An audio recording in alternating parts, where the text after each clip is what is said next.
अचानक बादल गरजते हैं और बारिश की एक बूंद उस महल पर गिरती है। नहीं, बारिश नहीं होनी चाहिए। वजीर, कुछ करो। बारिश होते ही सोने की चमक उतरने लगी और वो महल कीचड़ के ढेर में बदल गया।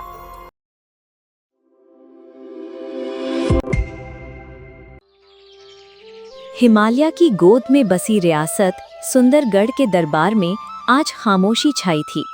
राजा विक्रम सिंह अपने तख्त पर बैठे दूर खलाओं में धूर रहे थे। वजीर खास, क्या आपने सुना? सरहद पार से आने वाले ताजिर कह रहे हैं कि कहत के बादल मंडला रहे हैं। अगर बारिशें ना हुई तो मेरी रियाया का क्या होगा? महाराज, आप क्यों फिक्र करते हैं? आपके पास इतना सोना है कि हम सोना खिलाकर लोगों का मुंह बंद कर सकते हैं। वैसे भी अब आप बूढ़े हो रहे हैं, आपको आराम करना चाहिए और तख्त किसी वारिस के हवाले कर देना चाहिए। वजीर जी ठीक कह रहे हैं महाराज, लेकिन फैसला मुश्किल है। रोहिणी बड़ी है और जिद्दी, जबकि छाया छोटी है और नरम दिल। हमें ये देखना होगा कि मुश्किल वक्त में कौन अक्ल से काम लेता है। ठीक है, कल सुबह दोनों शहजादियों को दरबार में बुलाया जाए। मैं उनका ऐसा इम्तिहान लूंगा जो उनकी रूह को परख लेगा। शहजादी रोहिणी अपने कमरे में बिखरे हुए रेशमी लिबासों और हीरों के ढेर में गुम थी। चंपा, ये क्या बदतमीजी है? मैंने कहा था इस लिबास पर असली मोती टांकू। ये नकली चमक मुझे पसंद नहीं। माफी चाहती हूँ शहजादी साहिबा, रियासत में कहत की वजह से ताजिर मोती नहीं ला पाए। सब अनाज की फिक्र कर रहे हैं। अनाज? किसानों का काम है अनाज उगाना, मेरा काम है मलिका की तरह चमकना। जब मैं तख्त पर बैठूंगी तो इन किसानों से दुगना लगान वसूल करूंगी, ताकि मेरे जेवरात में कभी कमी ना आए। महल के दूसरे कोने में शहजादी छाया एक मुरझाए हुए पौधे को सहारा दे रही थी। थोड़ा सा और हिम्मत करो नन्हे पौधे, अगर तुम जियोगे तो कल तुम्हारे साए में कोई थका हारा मुसाफिर आराम करेगा। छाया बेटी, तुम्हारे हाथों में ये मिट्टी देखकर लोग क्या कहेंगे? क्या तुम्हें डर नहीं लगता कि तुम्हारी बहन रोहिणी तुम्हारा मजाक उड़ाएगी? माँ जी, मिट्टी से दूर होकर इंसान अपनी हकीकत भूल जाता है। रोहिणी दीदी को सोना पसंद है, लेकिन सोना खाया नहीं जा सकता। मैं चाहती हूँ कि हमारी रियासत का हर आंगन हरा भरा हो। अगले दिन दरबार भरा हुआ था। राजा के हाथ में 2 रेशमी थैलियां थीं। मेरी प्यारी बेटियों, ये जादुई बीज हैं। ये आम नजर आते हैं, लेकिन इनमें बरकत छुपी है। तुम दोनों को एक एक थैली भी जाती है। 6 माह बाद मैं देखूंगा कि तुमने इन बीजों से रियासत की बका के लिए क्या पैदा किया है। पिताजी, आप फिक्र ना करें, मैं इन बीजों से ऐसा मोजज़ा करूंगी कि आपकी आंखें खुली की खुली रह जाएंगी। पिताजी, दुआ कीजिएगा कि मैं आपके भरोसे पर पूरा उतरूं और इन बीजों से किसी का भला कर सकूं। दरबार से निकलते ही वजीर काल सिंह ने रोहिणी का रास्ता रोका। शहजादी साहिबा, जरा ठहरिए। क्या आप वाकई इन सूखे बीजों को मिट्टी में बोकर 6 माह इंतजार करेंगी? छाया तो किसानों की तरह खेतों में लग जाएगी। आपकी शान के खिलाफ है ये। तो मैं क्या करूं वजीर? मुझे किसी भी कीमत पर वो तख्त चाहिए। मेरे पास एक जादुई तरीका है। हम इन बीजों को पिघले हुए सोने में गोता देंगे और मैं एक ऐसा तलस्सुम करूंगा कि जमीन से अनाज नहीं बल्कि सोने के सितून निकलेंगे। राजा साहब इसे देखकर आपको फौरन मलका बना देंगे। बेहतरीन वजीर, तुम जो मांगोगे मैं तुम्हें दूंगी। बस मुझे वो सोने का महल चाहिए जो तुमने वादा किया है।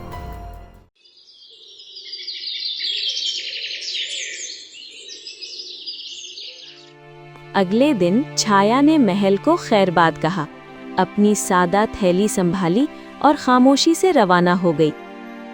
महल के बाग में तो सब कुछ मुयस्सर है। मुझे वहां जाना चाहिए जहां जमीन प्यासी है और इंसान भूखे हैं। वो एक ऐसे गांव पहुंची जहां जमीन में दरारें पड़ चुकी थीं। ऐ लड़की, यहाँ से चली जा। यहाँ पीने को पानी नहीं है, तू यहाँ क्या करने आई है? काका, मैं यहाँ जिंदगी बोने आई हूँ। ये बीज जादुई हैं। अगर हम मिलकर मेहनत करें तो ये जमीन फिर से सोना उगलेगी। हमने बहुत कोशिश की बेटी, जमीन पत्थर हो चुकी है। हमारे पास तो अब हल चलाने की हिम्मत भी नहीं रही। हिम्मत मत हारिए, मैं आपके साथ मिलकर काम करूंगी। जब तक पहली फसल नहीं उगती, मैं यहीं जमीन पर सोऊंगी और आपके साथ फांके काटूंगी। काले बादल काली रात, सोने की हो अब बरसात। अचानक जमीन से एक चमकता हुआ सुनहरा ढांचा निकलता है। वाह, ये तो बिल्कुल असली सोना लग रहा है। देखो वजीर, ये कितना ऊंचा है। शहजादी, याद रखना, इसे रोजाना रात को जादुई पानी पिलाना होगा, वरना ये मिट्टी बन जाएगा। लेकिन राजा साहब के सामने ये बिल्कुल असली रहेगा। वजीर साहब, ये तो बहुत अच्छी बात है। अगर ऐसा हो जाए तो अगर मैं मलिका बनी तो मैं आपको रियासत का आधा हिस्सा दूंगी। आप अपने वादे पर कायम रहे। तो फिर बादशाह सोने का महल देखकर बहुत खुश हो जाएगा और वो आपको मलिका बना देगा। छाया की मेहनत रंग लाई। उसने किसानों के साथ मिलकर बंजर जमीन को काबिले काश्त बनाया और फसलें उगाईं।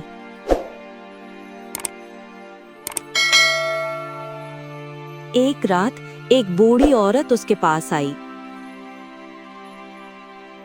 बेटी, तुम तो शहजादी हो। तुम्हारे नरम हाथ छालों से भर गए हैं। क्या तुम्हें अफसोस नहीं होता? माँ, ये छाले नहीं, ये मेरी मेहनत के तमगे हैं।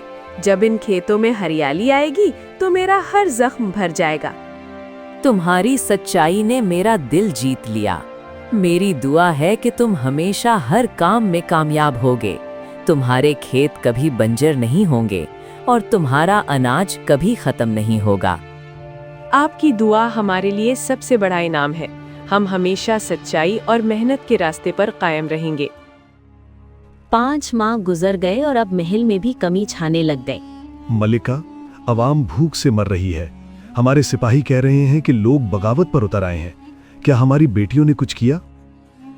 महाराज, रोहिणी कहती है उसने खजाना पैदा कर लिया है, लेकिन छाया का कुछ पता नहीं कि वो कहाँ है। अगले दिन रोहिणी राजा को अपने जादुई महल के पास ले गई, जो असरार और जादू से भरा हुआ था। पिताजी, देखिए, मैंने इन बीजों से सोने का महल उगाया है। हम इसके एक एक स्तून को बेचकर पूरे मुल्क के लिए अनाज खरीद सकते हैं। क्या बीजों से सोना उग सकता है? ये तो कुदरत के खिलाफ है। अचानक बादल गरजते हैं और बारिश की एक बूंद उस महल पर गिरती है। नहीं, बारिश नहीं होनी चाहिए। वजीर, कुछ करो। बारिश होते ही सोने की चमक उतरने लगी और वो महल कीचड़ के ढेर में बदल गया। धोखा। रोहिणी, तुमने अपनी रियाया की जिंदगी के साथ खिलवाड़ किया। ये सिर्फ तुम्हारा वहम था। इसी लम्हे दूर से कोई आता हुआ दिखाई दिया। सैकड़ों बैलगाड़ियां महल की तरफ बढ़ती चली आ रही थी। पिताजी, परेशान ना हो, आपकी राया के लिए खाना आ गया है। छाया, ये सब कहाँ से आया?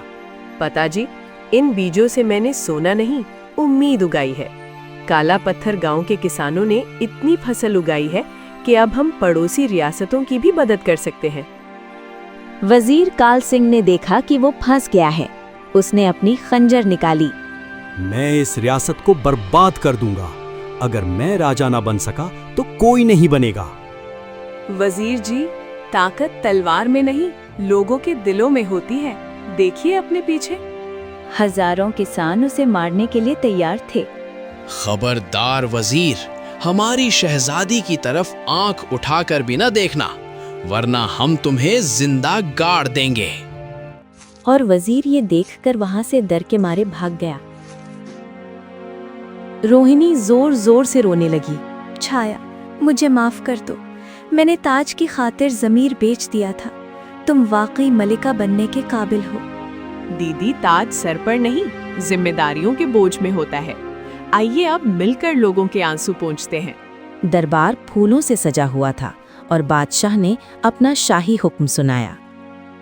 आज से सुंदरगढ़ की मलिका शहजादी छाया होगी और उसका वजीर कोई मक्कार आदमी नहीं बल्कि किसान रामू होगा, ताकि किसानों की आवाज तख्त तक पहुंच सके। रोहिणी ने गांव में खुशहाली का आगाज किया और यूं गांव वालों की जिंदगी हमेशा खुशियों से भर गई।